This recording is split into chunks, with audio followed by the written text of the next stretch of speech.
Will Tatanga make his big return in the Super Mario Galaxy movie? I've made a couple theories about this movie, and I've had an absolute blast doing it. After my Daisy theory, I started seeing a ton of comments about Tatanga, things like his ship being what's hidden inside the pyramid, or that he's the one controlling Mega Leg in this scene. Seeing all of those comments got me thinking, and after a ton of brainstorming and theorizing about how he could fit into this movie, I think I finally figured it out. I believe Tatanga ties into Wario, Waluigi, and Rosalina in this movie. Now I'm warning you, if you thought my two previous theories were crazy, you haven't seen anything yet. I also want to mention that this theory connects heavily to that supposed plot leak from a while back. The angle I'm taking here is that the Super Mario Galaxy movie takes place about 6 months to a year after the Super Mario Bros. Movie. Also, you'll probably understand this theory a lot better if you've watched my two earlier theories, so I recommend checking those out first. With everything out of the way, let's get right into it.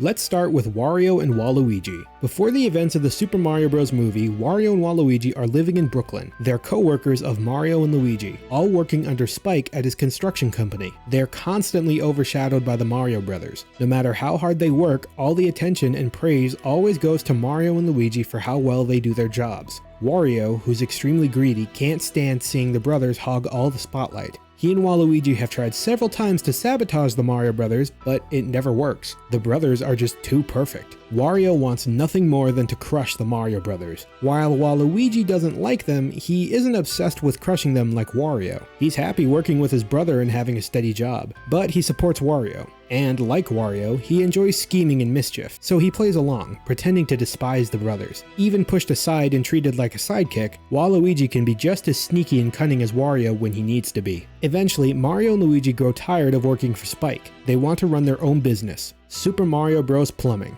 So they leave the company to pursue their new calling. This is where the Super Mario Bros. Movie takes place. While Mario and Luigi are off in the Mushroom Kingdom, Wario and Waluigi remain at Spike's construction company. With the Mario brothers out of the way, Wario becomes determined to outshine them and make everyone forget they were ever part of the company. Wario and Waluigi were great at their jobs and made a good living, but Wario always hogged the spotlight and constantly took Waluigi for granted. And even then, the attention was never enough. He always needed more. One day, while Wario and Waluigi are out of town on a somewhat sketchy job, Mario and Luigi defeat Bowser in downtown Brooklyn. When Wario and Waluigi return, the first thing they see is everyone celebrating the Super Mario Brothers. They even get awarded the key to the city. This is Wario's breaking point. He becomes so obsessed with outdoing the Mario Brothers that he can't move on with his own life. Months pass, and eventually, Waluigi gets fed up and decides to go off on his own to find a place where he'll actually be appreciated. During his travels, he falls down a warp pipe and lands in Tostarena. There, he becomes a mariachi, and while performing, he begins to fall for the Tostarena princess, Princess Daisy. Later, he starts his own business, Waluigi's Taco Stand.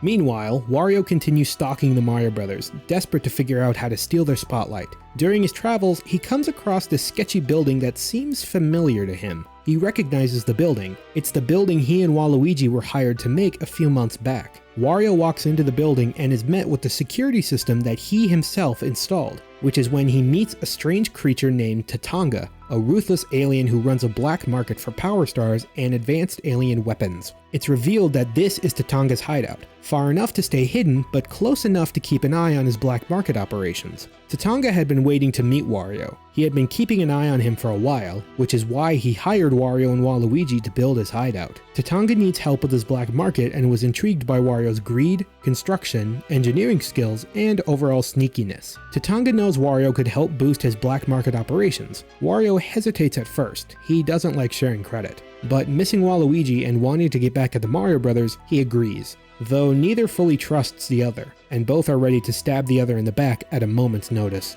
Tatanga takes Wario to Tostarena, where the heart of his black market operation lies. The two go into business together, with Wario unaware that he's only a few miles away from his brother. A few months later, Tatanga is approached by the Prince of the Koopas, Bowser Jr. Jr. tells him he needs powerful weapons to help rescue his father and conquer the universe. Tatanga refuses at first, until Kamek zaps him as persuasion. Reluctantly, Tatanga agrees, but in his mind, if anyone's going to take over the universe, it'll be him. For now, he plays along.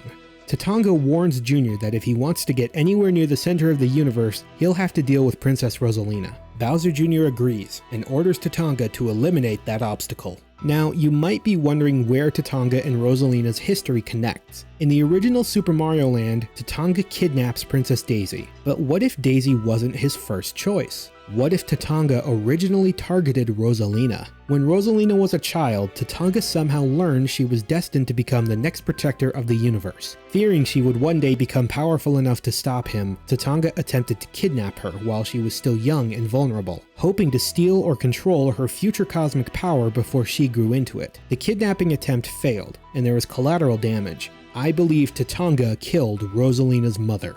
Before you start tracking me down trying to break my kneecaps, yes, I know Nintendo never confirmed or hinted that Rosalina's mother was killed. The storybook only says she's sleeping under the tree on the hill, which the game implies was due to illness or natural causes. But remember, this is the movie, not the games. Giving Rosalina's story a slightly darker twist adds real emotional weight and raises the stakes in a way that the film could actually benefit from. In my version, Rosalina's mother didn't simply pass away, she died protecting her daughter.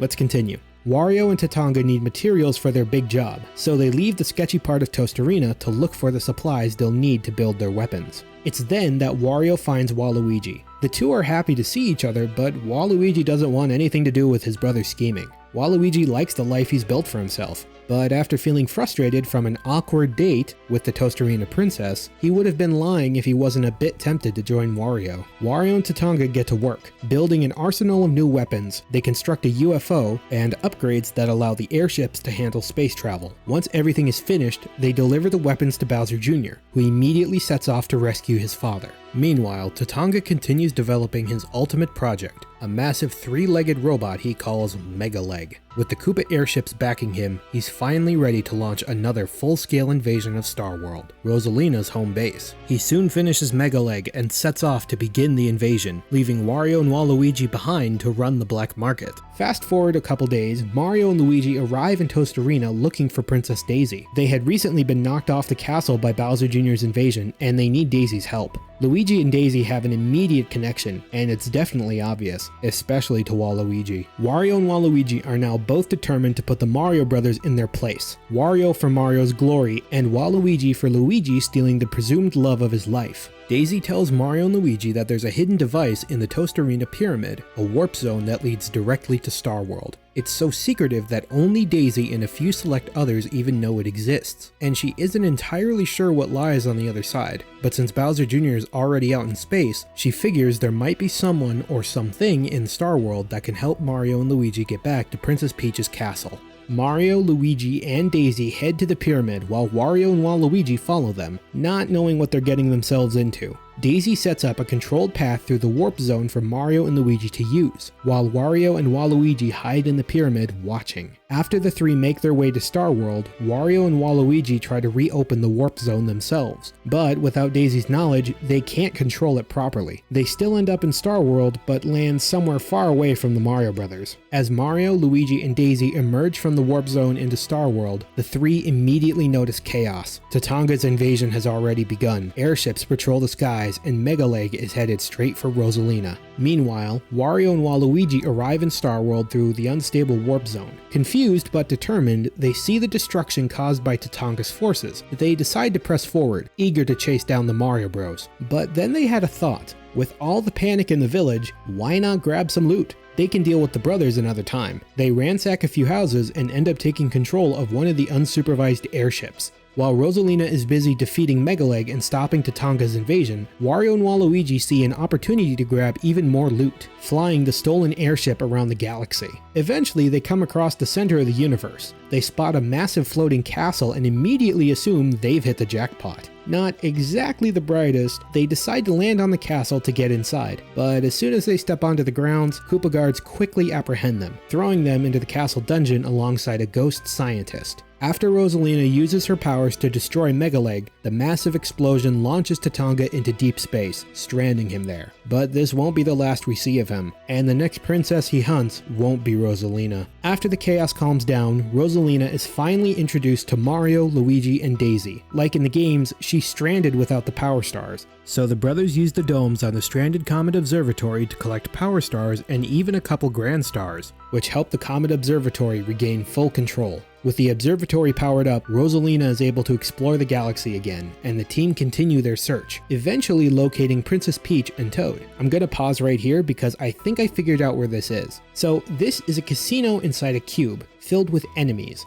One of the only times we've ever seen a casino in the Mario games is in Super Mario Sunshine, where you face off against King Boo in a casino. So let's think. A cube-shaped planet infested with boos and other enemies like ninjas. I think this is Deep Dark Galaxy, specifically this planet. Another thing to note is that Toad doesn't appear to be in this fight. He could be involved and simply not shown, or he could be held captive by King Boo or the ninjas. Anyways, while they're collecting Power Stars, the team stops in Brooklyn so Mario and Luigi can make sure their family is safe. Peach spots the Yoshi egg in the sewers and grabs it. Soon it hatches and Yoshi immediately bonds with Luigi, calling him Mama Luigi. Now the team has a new ally for the rest of their adventure. Once all the necessary Power Stars and Grand Stars are collected, the team travels to the center of the universe and take on Bowser and Bowser Jr. After the Battle of the Cosmos, Rosalina safely returns the castle to the ground. Luigi searches the castle and comes across the dungeon. He finds Wario, Waluigi, and Professor Egad and lets them out. Wario grumbles knowing he got saved by one of the Mario Bros, and Waluigi warns Luigi to watch his step in a threatening way. He's still sour about Daisy's interest in Luigi. Egad is the opposite. He's very intrigued by Luigi. Maybe their paths will cross again in the future. While Wario and Waluigi leave the castle, Waluigi accidentally bumps into Rosalina. When the two lock eyes, there is a small spark. They both hide a blush and exchange a subtle smile before continuing on their separate ways. Perhaps the stars have more to tell of their story. But what do you think? Will Tatanga make his big return? Did he kill Rosalina's mother? Does Waluigi finally get his taco stand? Or do you have another idea about how all of this could fit into the story? Let me know in the comments, and stay tuned. I have even more theories in mind. Thanks for watching, and I'll see you in the next video. Bye.